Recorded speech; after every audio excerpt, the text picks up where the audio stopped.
南投的鹿谷有一个做地师傅苏文昭，今年76岁，伊用手工古法做地技术，互南投县文化局列为文化资产。老师傅18岁就对着阿公学古法来做地，而且佫会晓用手来擦地。也毋过手工做地伤辛苦咯，即摆少年的拢无人要学咯，嘛互这个技术面临着失传的危机。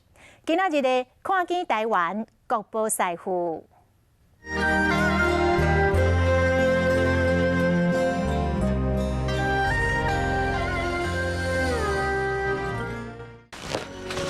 将地叶倒入烧鼎内面，刷来2只手就开始擦地。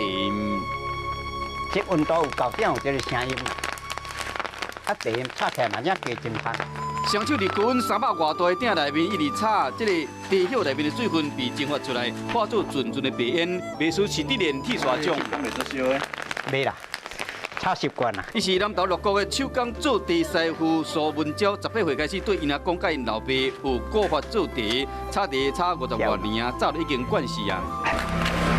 擦20分钟后，地米滴入布地内，才会跪伫这个干瓦顶，用手揽地。拿到一粒的布地球，刷来佫徛起来，搭伫布地顶，用骹揽地。这若袂晓落袂走边啊去。用脚揽地平衡感爱好，用规身躯的重量将这个地叶水分甲撇出来。打刷拍开布地啊，将地叶人的线摕起烘好了，佫滴入布地啊，用手揽地，换用脚，这款的动作至少要重复20摆。鼎里咧擦的是迄个温度有够，啊，迄个擦地时湿度嘛有够，要全是靠这个手的迄个经验啦。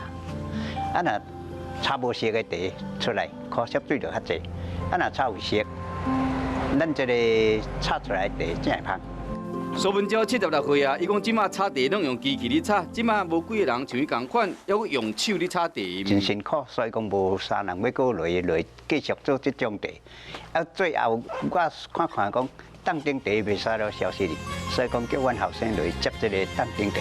苏文昭的手工古法做地，和南投县文化局订入一批传统知识甲实践类别的文化资产，今仔开启手工做地先例。伊希望讲会使互更较侪人来学手工做地，唔通互机器代替，更加唔通互古法做地功夫失传去。